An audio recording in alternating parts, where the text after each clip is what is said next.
Olá, queridos, sejam muito bem-vindos à Escola da Nos Teus Braços, a nossa escola bíblica. Hoje com o tema A Redenção Eterna. Queria falar de redenção, queria falar de remissão de pecados. Falar de redenção é falar de uma grande salvação. De uma salvação que Deus nos deu por meio de Jesus Cristo. A redenção nada mais é do que um transporte que Deus faz da sua vida carnal no império de trevas para um reino de Jesus Cristo. Isso é redenção. Por que tudo isso? Porque Jesus pagou o preço com a sua vida, derramou o seu sangue e nos deu uma bela redenção. E essa redenção ela é eterna. Porque ela começa aqui quando nós aceitamos a Cristo e ela se complementa numa vida com Ele, no seu reino, para a eternidade. É a habilitação em aceitar o que Ele fez que te leva a viver com Ele. Então, redenção é aceitar a salvação, aceitar o sangue de Cristo derramado na cruz. A remissão dos pecados já é uma outra vertente da redenção. A remissão significa, em outras palavras, pagar o preço. Por que a remissão significa pagar o preço? Porque, na verdade, não é a nossa aula de hoje, mas só pincelando, quando Adão peca, junto com a sua esposa, a Eva, o pecado entra. E com o pecado, a consequência do pecado. E a gente costuma dizer que o que passou de Adão até nós não foi o pecado da desobediência, mas foi a punição pela desobediência, qual seja, morte. Então era como se a humanidade tivesse dado a Satanás uma escritura dizendo: todos os homens agora são empossados a Satanás, foram dados a Satanás, para que ele movimentasse no âmbito da morte. E essa morte, no entanto, ela é uma separação de Deus. Então, quando Cristo morre, Ele faz uma redenção eterna, isso é, nos reconcilia com o Pai. Mas ainda faltava a escritura, sabe? Essa escritura que eu acabei de falar era uma dívida. Uma dívida que precisava ser pago com o sangue de um inocente. Então, por isso que para comprar essa escritura de volta, e Paulo escreve dizendo assim, todo escrito de dívida que era contra nós foi arrancado, foi pago. Então, não podia ser um sangue qualquer, um sangue de touro, de ovelha, de cabra, tinha que ser um sangue imaculado, de um justo, de alguém que não teve pecado, e esse foi Cristo. Então, quando Cristo morre e derrama o seu sangue, Ele nos compra e paga o preço, e paga por nós. Ele nos comprou. Essa palavra comprar é literalmente remir, pagar o preço. Você era de lá, eu comprei, agora você é de cá. Então, Jesus comprou a humanidade. Agora, o lado que nós queremos ficar, ela é de livre-arbítrio do homem. Se você quiser ficar do lado do inimigo ainda, ou do império das trevas, o Senhor está convidando, vinde a mim, vós que estáis cansados e sobrecarregados, eu vos aliviarei, passa para o lado de cá. Quando você passa para o lado de cá, você herda a redenção e consolida a remissão. Jesus te comprou. Então isso é remissão. Olha o que diz em Colossenses, no capítulo 13 e 14. Diz assim: Ele nos libertou do império das trevas e nos transportou para o reino do Filho do seu amor, no qual temos a redenção, a remissão dos pecados. Aqui o Senhor diz o seguinte: a redenção é quando Ele te livra da mão do inferno. Te livra, meu filho, da estrutura do mundo. Porque nós lutamos contra o diabo, contra a carne, contra a estrutura do mundo, que nós chamamos de mundo. O que é mundo? Ah, você consegue tirar do mundo? O Senhor Jesus falou assim: Pai, eu os peço que não os tire do mundo, mas que os livre do mal. Ele estava falando esse mundo, esse universo, esse planeta, né? Não é nem um universo. O planeta, não tem como tirar eles daqui agora, porque o planeta foi dado ao homem. Não estou pedindo que o Senhor tire do lugar que foi dado a ele, mas eu peço que o Senhor os livre do mal. Que mal é esse? Aquele que estrutura a vida neste planeta, aquele que jaz no maligno, aquele que é a estrutura do mundo. E o nosso inimigo se transformou príncipe das trevas, príncipe deste mundo. Então, e ele transformou esse mundo num império. As pessoas acham que tem liberdade no mundo, né? Mas não tem. Você pega um drogado, um cara viciado em cocaína que diz assim, qualquer hora eu paro. Na verdade, ele está cativo. Porque o mundo do vício é um mundo do império. Você não sai não, meu filho, fácil. A não ser que Jesus te arranque de lá, que você grite por ele, que você diga, eu quero me livrar disso. Então o Senhor te arranca desse império.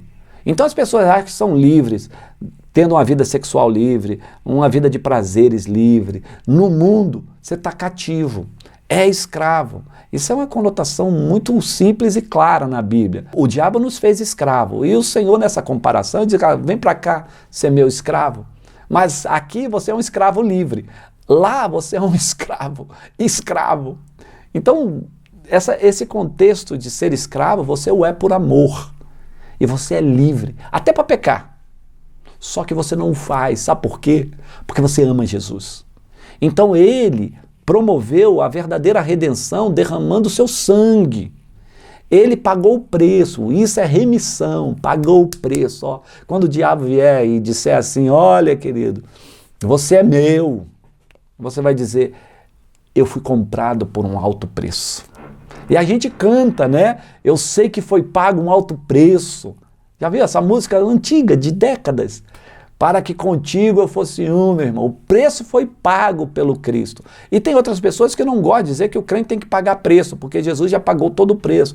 Opa! Cada um no seu quadrado. O preço que Cristo fez foi universal, foi eterno e comprou toda a humanidade. O preço nosso é a cruz diária que nós carregamos. E isso ninguém tira das nossas costas, tá? É o vitupério. O escritor de Hebreus diz assim, saiamos, pois, às portas, levando o nosso vitupério, o sofrimento. A palavra do Senhor diz que nós somos co-participantes dos sofrimentos de Cristo. Então nós passamos as nossas dificuldades. Quando você deixa o mundo, deixa a malignidade, você paga um preço por isso, qual seja o preço de dizer não. Porque as pessoas acham que é fácil deixar droga, deixar sexo, deixar a vida leviana. Não é fácil. Não é fácil. É um preço que se paga. Por quê? Porque você vai mudar a vida. Você vai ser transformado. Ao invés de ir aos bares, aos antros, aos lugares, você começa a ir à igreja. E se você não amar muito Deus, você vai achar isso muito chato. Se isso for mecânico, vai ficar chato demais. Mas se isso for com inteireza de coração, com alegria, meu irmão, você vai desejar ir todas as horas ao altar de Deus, é isso que diz o profeta. Então eu irei ao altar de Deus, que é minha alegria. Então, queridos, essa redenção, esse preço, essa remissão proporcionada pelo sangue de Cristo, ele trouxe grandes benefícios, grandes bênçãos a todos nós. E eu queria citá-las. A primeira delas é que essa redenção, ela proporcionou a todos nós o perdão dos nossos pecados. A palavra em 1 João, capítulo 1, versículo 9, diz assim, se confessarmos os nossos pecados, ele é fiel e justo para nos perdoar os pecados e nos purificar de toda a injustiça. Olha, querido, ele já fez a redenção, não fez? Ele já pagou o preço, não? Então, mas o apóstolo João, ele diz assim, mas você precisa confessar o teu pecado. Então, esse é um preço a pagar. Porque para confessar pecado, você precisa reconhecer que tem. E você sabe que muita gente que peca, diz que não tem pecado. Tem pessoas que bebem socialmente, que às vezes saem e perdem a sobriedade numa fração de segundo e diz que está tudo certo, não precisa de Deus. Tem gente que tem uma vida sexual perversa e diz que está tudo bem, que isso faz parte da condição humana. Enquanto você estiver nessa posição, não precisando do Cristo, não precisando de Deus, você vai ter um cheque na mão e nunca vai ao banco fazer o saque dele. Porque você não reconhece que precisa desse dinheiro, ou que precisa disso. Então, o Senhor diz, quer o perdão de pecados? Confesse. Porque a redenção já fez isso. Se você confessar, é instantâneo. E as pessoas falam, poxa, o fulano lá era assim, agora está crente, mas é porque o evangelho é assim. Um dia você pode estar um escárnio, no outro dia você já tem sobre si a redenção eterna e o perdão dos pecados. O crescimento é dado na caminhada, mas você já o tem instantaneamente, à medida que você o fez com inteireza de coração. O segundo ponto é a liberdade da escravidão do pecado. É você saber que quando você confessou o pecado, você fala assim, mas eu era escravo mesmo. Porque a palavra do Senhor diz assim em João capítulo 8, versículo 36, se pois o Filho vos libertar, verdadeiramente sereis livres. Isso aqui é a libertação que está implícita na redenção eterna, querido. É o que ele fez universalmente. É o preço que ele pagou para a redenção, para a remissão dos nossos pecados. Já foi feito. Então, você precisa entender, se ele te libertar, verdadeiramente você vai ser livre. Isso não quer dizer, ele já te libertou? Já. Só que você ainda não tomou posse. E não estamos falando aqui de pecadinhos nossos, de pecados pessoais. Nós estamos falando de liberdade das trevas. Nós estamos falando aqui que Deus já fez. Você precisa reconhecer que Ele pode te tirar do império das trevas e transportar para o reino. E se Ele te transportar e você aceitar, aí verdadeiramente você vai saber o que é a liberdade. É isso que diz esse texto. Porque as pessoas confundem, elas falam assim, mas eu tomava cachaça, aceitei Cristo, mas voltei a tomar cachaça, então verdadeiramente eu não fui livre. Não é disso, filho. Esses pecados você vai negá-los a vida inteira. Você quer saber que todos os que ficam livres dos seus próprios pecados, né, eles continuam sendo assediados desses pecados. Em outras palavras, tendo algum desejo, alguma vontade. Você acha que alguém que deixou de fumar não tem mais desejo na vida inteira? Deixou de beber, deixou... Tem, queridos. Tem. O problema é você nutrir isso com um sentimento maligno. Tá sempre, né, no afã. Quando eu digo desejo, é assim, paz, um momento na sua vida você vai sentir, sentir vontade agora de algo, mas não faz, porque você está livre. Você está livre. Você está no reino da paz. Então, o ser livre aqui, verdadeiramente, é reconhecer que você está no reino de Deus. E agora Deus vai te dar todas as armas para você vencer os seus pecados. Porque nele, verdadeiramente, nós já estamos livres. Ora, estamos no reino, estamos empoderados, estamos na igreja, estamos na situação em que Deus criou um projeto e nos vocacionou para fazer parte do corpo, para fazer parte desse projeto. É isso que diz libertação da escravidão. Mas tem outra coisa que o sangue de Jesus proporcionou a nós, que é o favor de Deus, que é a reconciliação. Diz assim, em Efésios capítulo 2, versículos 13 e 16. Mas agora, em Cristo Jesus, vós que antes estáveis longe, fostes aproximados pelo sangue de Cristo, e reconciliasse ambos em um só corpo, por intermédio da cruz, destruindo por ela a inimizade. Então o que Jesus fez? O ministério de Jesus aqui na terra foi o ministério da reconciliação. O que é isso? Igreja, lá no Éden, nós fomos afastados de Deus. Aquilo era morte. Quando o Senhor falou a Adão, olha, aquela árvore você não coma, porque o dia que você comer dela, você vai morrer. Então eu fico pensando que quem comeu primeiro do fruto foi a dona Eva, ela comeu primeiro. Talvez o Adão, porque tem tantas teologias sobre isso, que Adão estava longe, Adão estava perto. E eu penso também, conjecturando com vocês, que talvez Adão estivesse ali vendo a dona Eva comer aquele pedaço e diz, vai morrer. Porque Deus falou que o dia que comer, morre. Então a dona Eva come e não morre. Ela falou, mas então tem alguma coisa errada? E Adão comeu também. Só que essa morte que Deus estava falando era o afastamento de Deus. Depois que eles comeram do fruto, Deus não veio mais passear com eles. Deus não fez mais nenhuma visita ao jardim, a não ser para puni-los imediatamente quando eles desobedeceram. Depois eles tiveram que sair do Éden. Depois eles não tinham mais a voz audível de Deus. Então, Deus estava longe do homem. Isso é morte. Se você não sabe, quando você está longe de Deus, você está morto. É isso que Paulo falava. Olha, vocês estão mortos nos vossos pecados e delitos. Por quê? Porque Deus não está aí. E todos que estão longe de Deus estão nas trevas, estão mortos. E o que é o inferno? A ausência de Deus. Quando você está longe de Deus, você está em trevas, você está morto. Então o Paulo, ele diz que quando Jesus veio, ele veio para levar o homem à comunhão, à reconciliação. Então Jesus reconciliou o homem com Deus. E Deus começou a derramar novamente virtudes tão poderosas sobre a igreja. Não que Deus tivesse abandonado, porque ele nunca abandonou a sua criação. Mas essa relação íntima, essa relação de perto, ela foi frustrada. Era como se houvesse uma inimizade.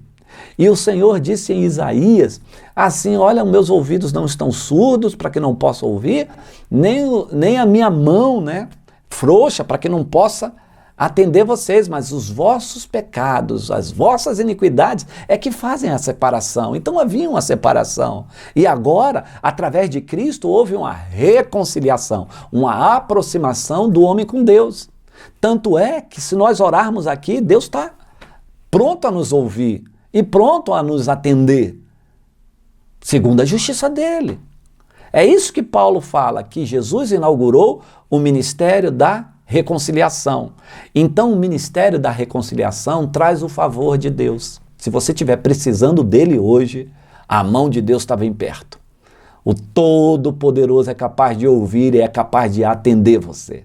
Por isso que nós, por causa dessa reconciliação, houve um movimento de oração intensa na nossa geração e nas gerações passadas. As pessoas aprenderam a orar, aprenderam a se inclinar, a entrar no secreto, a ficar num quarto, num lugar fechado, mas saber que ali Deus estava com ele. Por quê? Porque Cristo fez isso através da redenção. Trouxe Deus para você. E você, através da oração, pode chamar Deus para dentro da sua casa. Vocês estão em paz, queridos. Nós estamos em amizade com Deus. Quando você tem amigos, você já viu que você tem amigos ou não? Mas quando você os tem, eles estão próximos. Você, quando precisar de alguma coisa, para quem que eu ligo? Eu ligo para o meu amigo. Meu amigo vai me atender, pelo menos vai me ajudar em algo. E Deus é nosso amigo. Deus agora tem o seu favor direcionado a nós. Nós nos tornamos amigos de Deus. É isso que é a reconciliação que Jesus promoveu em seu ministério. A quarta coisa é a vida eterna.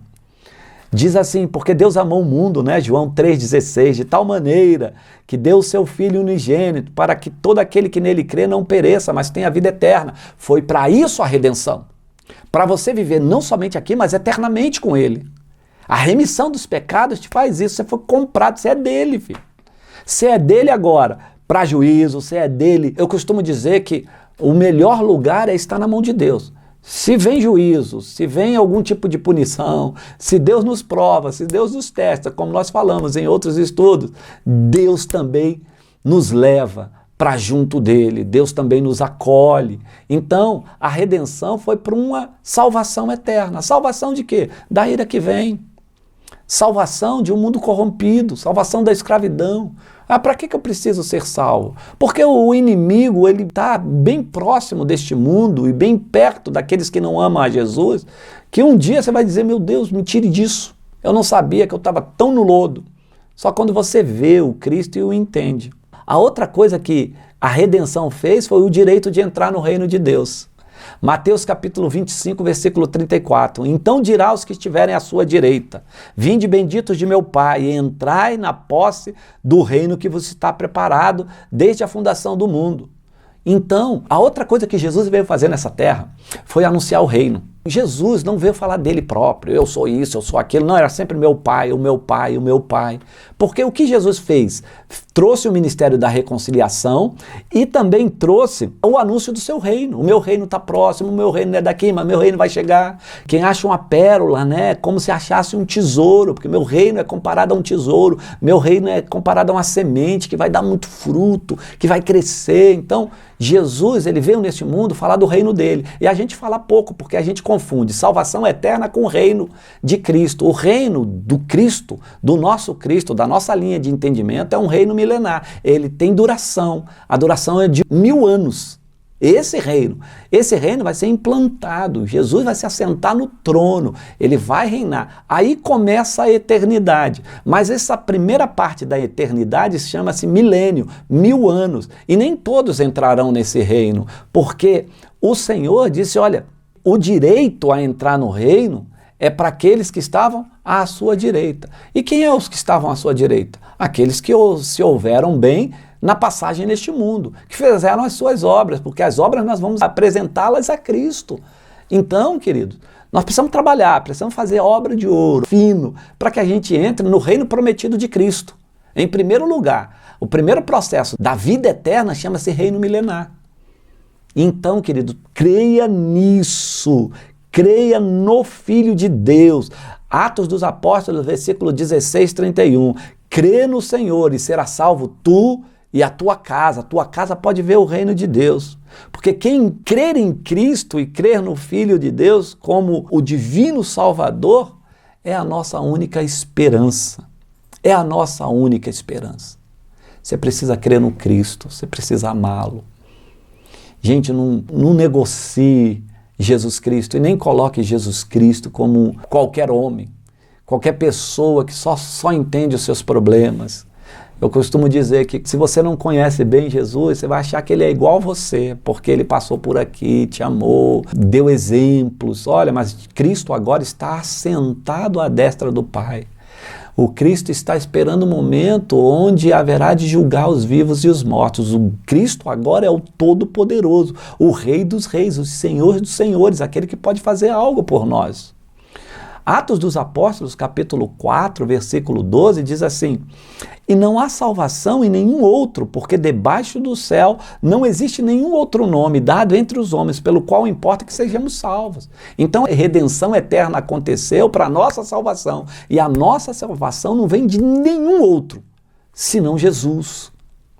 Senão Jesus, não negue a Jesus. Não negue os serviços de Cristo, não negue a igreja, não negue as Escrituras.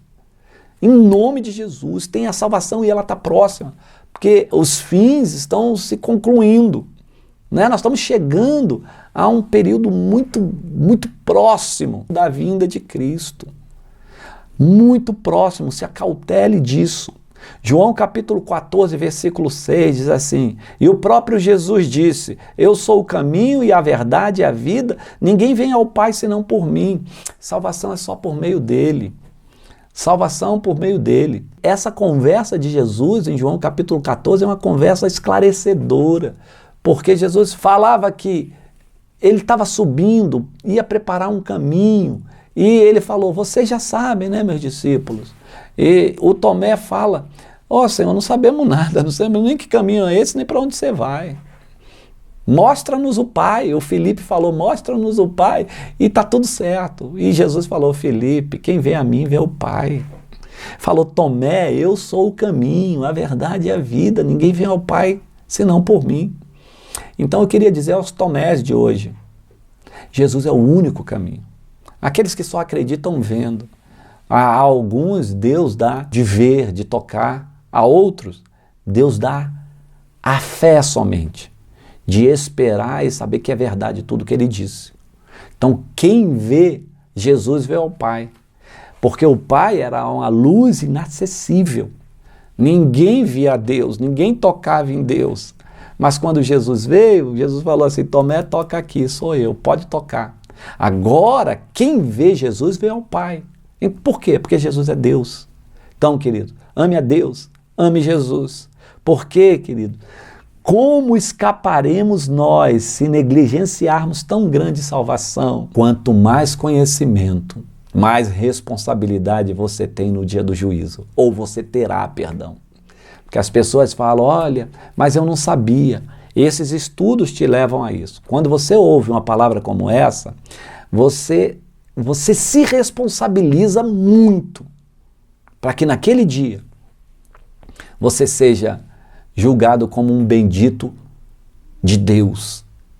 Agora, se você negligenciar tudo que você está ouvindo, o momento que você está vivendo, as palavras, mas a igreja, já não gosto mais de igreja, eu sou desigrejado, eu creio na Bíblia, mas não acredito nos pastores, eu gosto de Deus, mas não creio na igreja. Meu filho, tudo é um pacote. Está tudo junto. Deus, Jesus, igreja, Bíblia, os anjos, não dá para separar. Tirar você, gosto de Deus, mas não gosto da igreja. Gosto da palavra, mas essa Bíblia precisa ser consertada. Gosto das pessoas, mas não quero a comunhão. Como você vai escapar de todo esse benefício que Deus está te dando? Como você vai deixar, ele está falando assim, como você deixa essa tão grande salvação? Como você não aceita, como você não recebe essa grande redenção? Graças a Deus você está me ouvindo. Graças a Deus, a maioria dos que me ouvem já estão no reino da luz. Mas eu não sei onde esse vídeo vai chegar.